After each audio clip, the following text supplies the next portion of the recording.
이재위 간사 유성걸 의원입니다. 문재인 정부 청와대가 5년의 국정 운영 기록을 담은 책자를 어제 출간했습니다.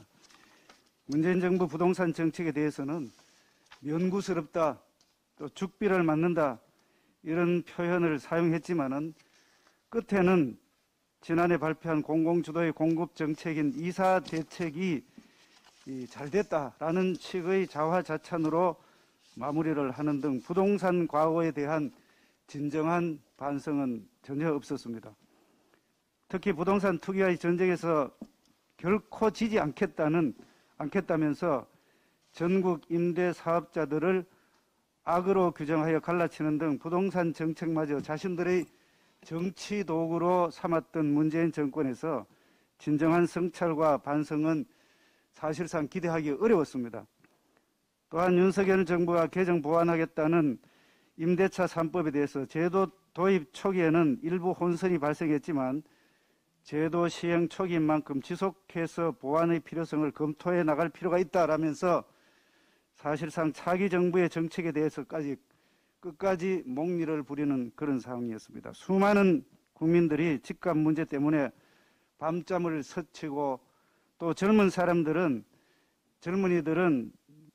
집을 사기 위해서 연끌까지 해서 눈물을 흘리게 하는 등 지난 5년간 정말 이루 말할 수 없는 그런 고통을 받았습니다. 전대미문의 정책 실패에 대해서 죽비 한 대만 맞으면은 책임이 사라지는 그런 형태의 반응이었습니다.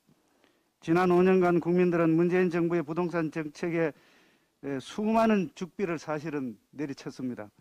죽비를 맞게 되면 맞는 이뿐만 아니라 그 큰 소리로 인해서 주변에 졸던 사람들까지도 마음 자세를 다잡는다는 그런 효과가 분명히 있습니다.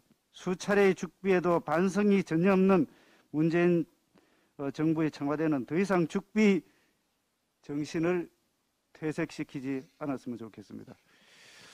다음 금리 인상에 관련돼서 한 말씀 드리겠습니다. 어제 한국은행은 기준금리를 1.25%에서 1.5%로 0.25%포인트 올렸습니다.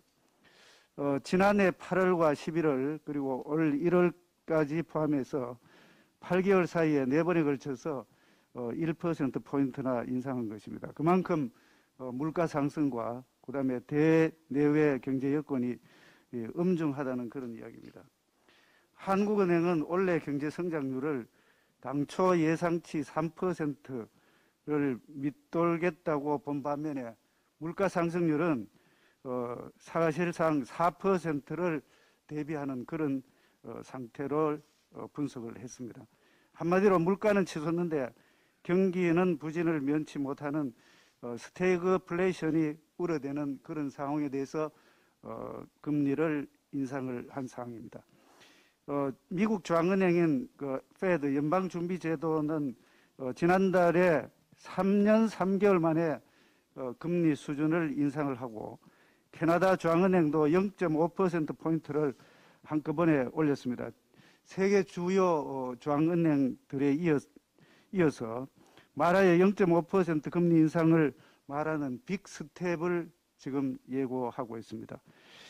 페드가 연말까지 강력한 긴축 행보를 예고한 만큼 한은의 금리 인상 기조는 이어질 것으로 그렇게 전망을 하고 있습니다. 금리가 오르면은 가계와 기업의 이자 부담이 상당히 늘어납니다. 특히 빚을 얻어서 주식이나 부동산을 사들인 B2 젊은 사람들은 정말 비상에 걸려 있습니다.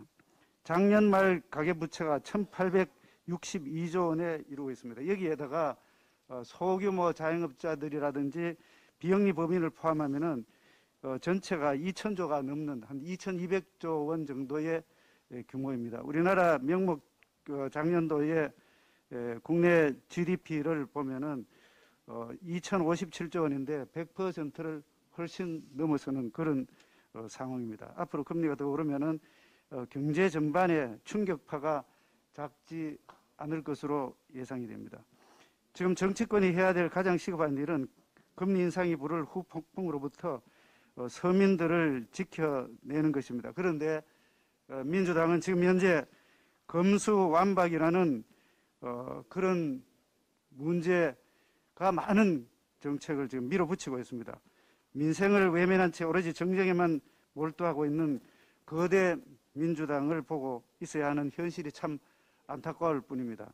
민주당에게 다시 한번 말씀드립니다. 정치는 서민과 약자의 삶을 돌보는 것에서 시작해야 된다는 말씀을 분명히 다시 한번 드립니다. 이상입니다.